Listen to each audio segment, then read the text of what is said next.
Seorang pria yang sedang berjalan menuju mobil saat hendak mengambil handphone di saku celananya tanpa diduga dompetnya terjatuh. Sementara dirinya tak mengetahui hal itu, pria ini pun masuk ke dalam mobil lalu pergi dari sana. Tak berapa lama kemudian datanglah seorang anak kecil yang sedang mencari bahan. Ia memulung barang-barang yang bisa dijual ke tukang botot. Anak kecil ini memasukkan satu persatu botol bekas itu ke dalam karungnya. Saat itu dia pun tak sengaja melihat sebuah dompet di hadapannya dan langsung saja anak pemulung ini mengambil dompet itu sambil memperhatikan ke sekitarnya. Karena penasaran, bocil ini pun membuka dompet itu yang terdapat uang yang cukup banyak. Karena tak mengetahui siapa pemiliknya, bocil ini pun mengantongi dompet itu ke dalam saku celananya. Setelah itu dia pun berlalu pergi dari sana menuju Kang Botot untuk menjual barang-barang bekas yang berhasil dikumpulkannya hari ini. Lalu barangnya pun diterima oleh si pengepul, kemudian menimbangnya. Karena hasil yang didapat tidak terlalu banyak, ia pun mendapatkan upah seadanya. Namun dia tetap bersyukur dengan hasil yang didapatkannya hari ini. Sementara di tempat lain, pria yang kehilangan dompet tadi pun kebingungan saat akan membayar belanjanya di sebuah toko. Pria ini pun memeriksa ke semua sakunya, namun dia tak juga menemukan dompetnya itu. Dia pun berjanji akan membayarnya nanti. Kini terlihat si bocil berlari pulang ke rumah untuk menemui sang ayah. Dia pun memberitahu ayahnya kalau dirinya tadi menemukan sebuah dompet di pinggir jalan dan langsung mengambil dompet itu memberikannya kepada sang ayah. Yang kemudian ayah pun membuka dompet itu.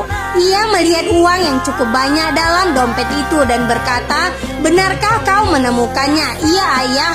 "Ya sudah, mari kita masuk ke dalam dulu." Sesampainya di dalam rumah, mereka pun duduk bersama. Si ayah kembali membuka dompet itu dan ia menemukan kartu nama di dalam dompet itu. Setelah mengetahui pemilik dompet itu, akhirnya ayah memutuskan untuk menghubungi si pemilik dompet tersebut. Kemudian dia mengajak sang anak pergi meski dengan langkah yang pincang. Setelah sampai di sebuah toko, ayah meminta tolong kepada seorang pria untuk menghubungi nomor yang ada di kartu nama itu.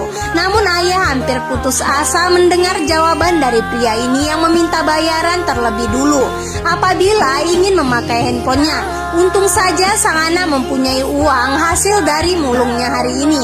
Dengan uang itulah sang ayah meminta tolong kepada pria itu untuk menghubungi orang pemilik dompet ini. Setelah dihubungi oleh si pria, alhamdulillahnya nomor itu pun aktif dan terhubung. Langsung saja si ayah berbicara kepada si pemilik dompet. Ia mengatakan bahwa anaknya telah menemukan dompetnya di pinggir jalan. Dan dari dompet itu dia menemukan kartu nama dan nomor telepon yang bisa dia hubungi. Mereka pun membuat janji untuk bertemu. Sang ayah pun memberitahu alamat rumah mereka pada pemilik dompet tersebut.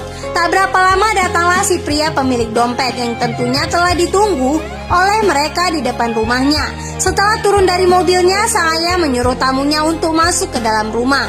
Namun di saat masuk, pria ini sedikit heran melihat rumah ayah dan anak kecil itu yang berantakan.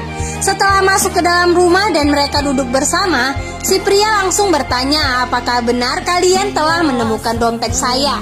"Iya, benar tuan." Sang ayah pun langsung mengeluarkan dompet tersebut, lalu memberikannya kepada pria ini. Melihat dompetnya kembali, ia sangat bersyukur. Ia tak mempermasalahkan jumlah uang di dalamnya, akan tetapi kartu-kartu yang ada di dalam dompet itu. Sang ayah pun menyuruh pria pemilik dompet untuk mengecek isinya kembali. "Tak perlu tuan, aku yakin dan percaya dengan ketulusan dan kejujuran kalian." Kemudian pria ini sempat menyinggung kondisi rumah ayah dan anak ini. Sang ayah pun berkata, semenjak ia mendapatkan musibah yang mengakibatkan kakinya patah, akhirnya dia tak bisa lagi bekerja dan mencari nafkah untuk keluarganya. Sekarang anaknya lah yang berusaha mencari nafkah untuk biaya hidup mereka sehari-hari. Mendengar cerita dari sang ayah membuat pria ini tersentuh hatinya. Kemudian ia mengatakan dirinya ingin membalas kebaikan mereka dengan membiayai pengobatan kaki sang ayah sampai sembuh.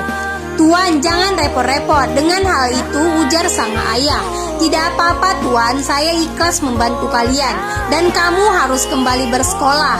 Masalah biaya saya yang akan menanggungnya." Mendengar itu sang ayah sangat bahagia dan bersyukur kepada Tuhan. Pria ini juga akan menghadiahkan sebuah toko untuk mereka mencari nafkah. Bertambahlah kebahagiaan si ayah.